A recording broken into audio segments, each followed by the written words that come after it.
Hi everyone, my name is Trevor Jr. Marema and I'm with Edbook SA. Joining me today to talk about this very interesting concept is Mr. Dave, the concept of holistic retirement readiness. Mr. Dave, how are you? Very well, thanks.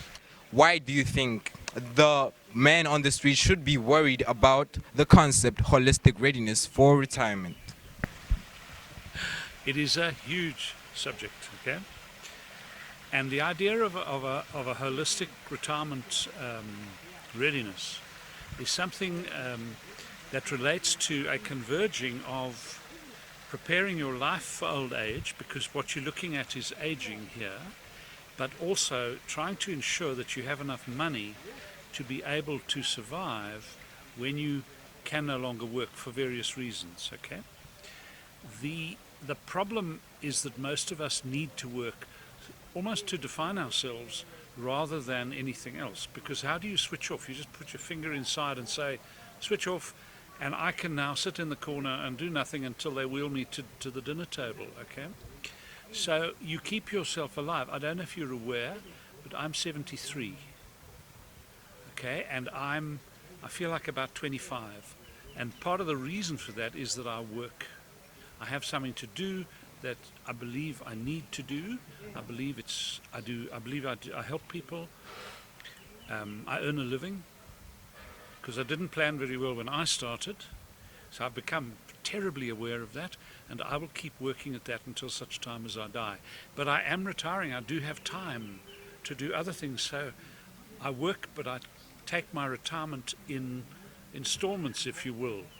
For example, my wife and I are going to Canada for 3 weeks in May this year, and so we'll go to Canada and I'll come back and I'll work, because that means I've got something to come back to. It means I've got something that needs me, something that challenges me, and something that engages me.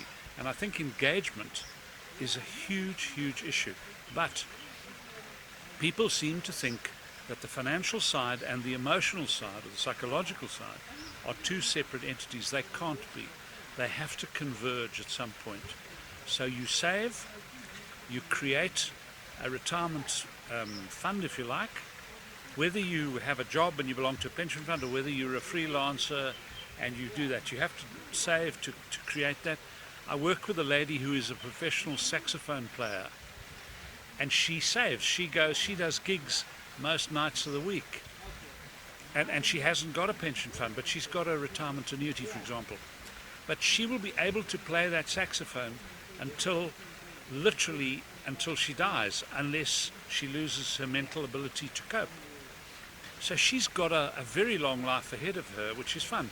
But she can also do the other things, but she doesn't lose the sense that she is important in some way.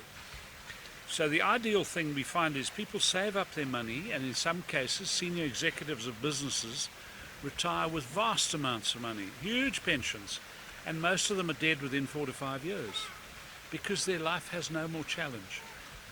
So the whole thing is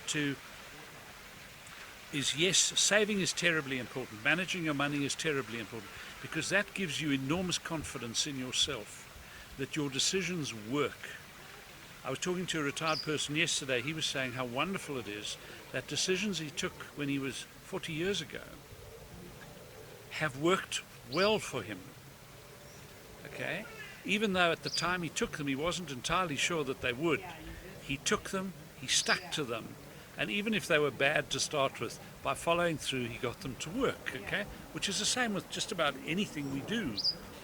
So the trick is to see both. So the holistic thing is A, to have enough money, and B, to have enough challenge, sense of the fact that you're doing something useful, that you've got challenges.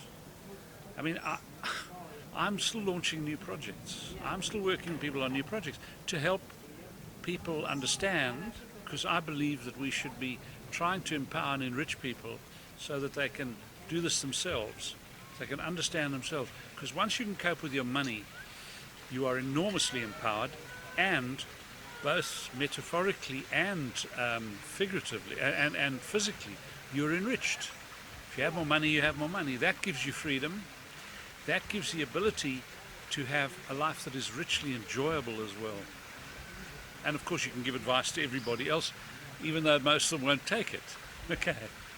Thank you for joining us. And for more exclusive content, join us on our social media pages at Edbook SA. And if you want to catch me on my social media handle, ThirstyTrapper_worldwide. Thank you.